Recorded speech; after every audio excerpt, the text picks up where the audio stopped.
So me and Camera Woman were interested in a certain set of Magic the Gathering, specifically Shadows Over Innistrad and Eldritch Moon. Now, for us, we weren't really playing the game when the original Innistrad came out, so we don't really have any frame of reference for this.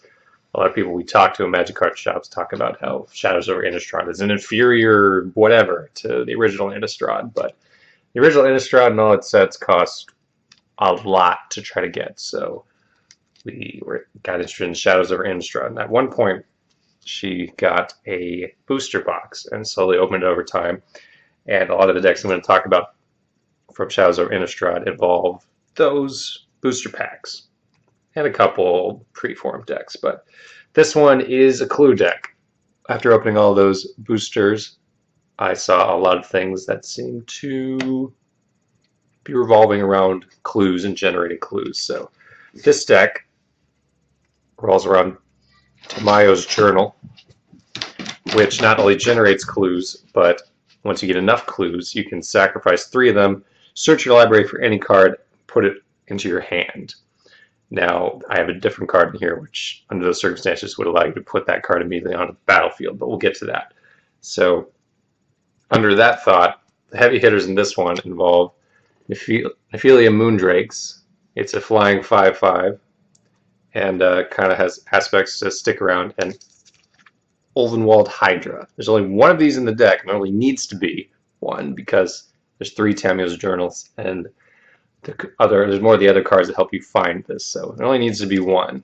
I suppose if you wanted any sort of big, beastly, green or blue creature, you could put one in here, and Tamiyo's journal would find it.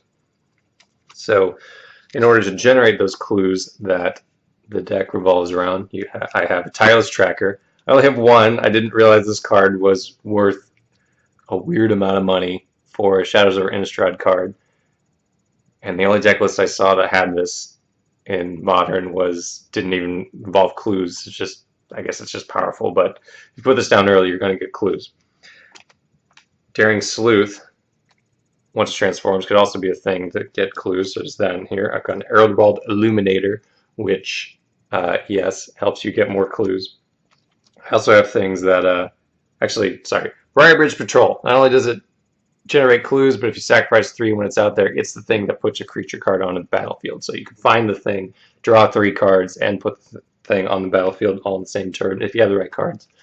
Now I also have things in this deck to utilize those clues that you're sacrificing. So Bloodbriar is one of those cards that when it sacrifices a permanent, which can be a clue, it gets counter. So the more clues you sacrifice what's on the field, the more powerful it gets.